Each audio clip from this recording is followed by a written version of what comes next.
Today I fucked up by basically telling the girl that I'm a liar who's going to gaslight her.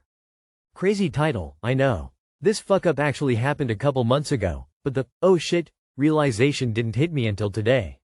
So, I, 20M, was in the talking stage with a girl. I liked her, she was really funny, had great energy, super sweet, and was an awesome texter.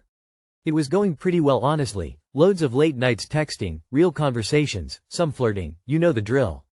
A couple days in, we're texting at night, and the conversation turns towards dating in general. We talk for a while, convo is flowing very well, then she says something like, wait haha, I can't believe I forgot to ask you, what are your green and red flags? Simple enough, right? For some reason, I assumed she meant, what green and red flags do you look for in other people? So I answered confidently, green flags, humor, communication, trust. Red flags, dishonesty, emotional manipulation. I figured maybe it comes off a bit strong, and the red flags are pretty plain, obvious, but I couldn't really come up with anything else, and we've been texting for a while, things are going well, whatever. She goes silent for a minute or so, then hits me with, you're dishonest? At the time, I was like, what is she even talking about? I was really confused, said so, and she kind of tried to explain, but eventually said never mind, and we moved on. Convo felt a bit dry for a bit, but eventually it was right back to normal. At the time I figured it was some sort of weird miscommunication, and didn't think much of it. Anyways, the whole thing ended up fizzling out not long after for other reasons, namely that she seemed to freak out if I asked her out, or when things ever got a bit too real for her. Disappointing, but I moved on, whatever, shit happens, not the point of the post anyways.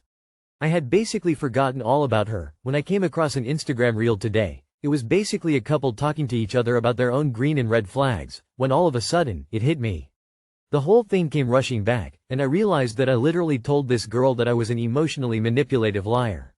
Looking back, it's a funny story, but I'm still pretty embarrassed. A part of me thinks that she probably figured out what I actually meant at the time and let it go, but another part of me says that she probably just remembers me as the guy who said he was going to lie to and gaslight her, because even when she called me out on it, I didn't realize what I had done. I don't think I've ever heard of someone fumbling this hard. Oops, too long did not read. Misunderstood a girl's question and accidentally told her I'm a liar and gaslighter. Didn't realize how bad it sounded until today. Edit. I feel like it was clear in the post, but I'm going to reiterate that this fuck up wasn't the reason things didn't work out. For some reason everyone is assuming that things ended immediately afterwards, and saying that I dodged a bullet, and even calling her unstable. Even though things didn't work out between us, I didn't make this post because I wanted people to pile on her, I was just sharing a funny story. Seriously, chill. You didn't fuck up, she was unable to navigate a simple misunderstanding and communicate through it. Oh, she's an idiot. Why would anyone name their own red flags that they possess and not list red flags that they look out for? Most people don't even know their own red flags. I'm sorry, but she's really not very bright if she thinks she can just ask what red flags a person has and expect an honest answer from the type of person who would have dishonest red flags. You may have dodged a bullet. You don't self-assess your flags, that's the whole thing. They're traits others see in you. Lol. So one of her red flags would be poor understanding of phrases. The only sane interpretation of the question, what are your red flags, is what do you look for in other people that you would see as negative qualities? If you're dishonest, then you wouldn't say you're dishonest, because that would be honest. But if you're honest, you wouldn't say you're dishonest either, because that would be dishonest. Today I fucked up by not reading the lease closely and now having to pay $2,000.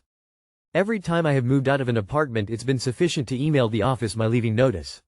The current lease at my old place said, notice must be submitted in writing, under a section called, lease termination.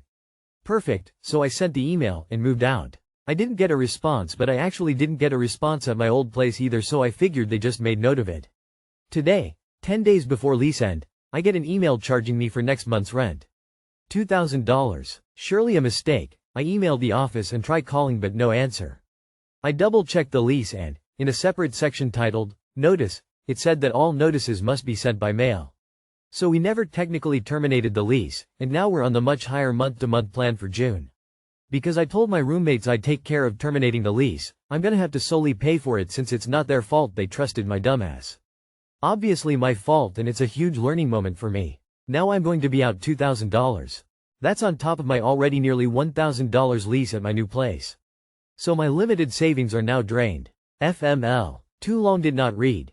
Didn't read the lease closely and I'll have to pay $2,000 for a month of rent there, and nearly $1,000 for rent at my new place. You should fight this. They wanted notice by mail and they got it by electronic mail. It's 2025 FFS. Be firm but polite and continue insisting you met the criteria for termination. Good luck. Did they acknowledge your email? If they did, you should fight that. If not, that sucks. I agree with the consensus here. In 2025, unless the lease explicitly states that notice must be sent via physical mail, e.g., postmarked by, or similar language, email should suffice, especially since electronic communication and signatures are widely accepted.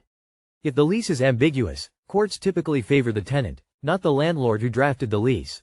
My advice: spend $100 to have an attorney draft a cease and desist letter stating you provided written notice, the matter is closed, and the landlord can release the apartment. Send it and move on. If they pursue it further, they'd likely lose in court, but having a lawyer's letter adds weight. You're probably in the clear. Any mention of U.S. mail, proper term or postal service, postmark, etc.? Electronic mail is mail. I tried to terminate my last lease by email. They replied saying they needed a handwritten letter. So I did that. They should have replied, "Op, we are begging you to fight this," loudly crying.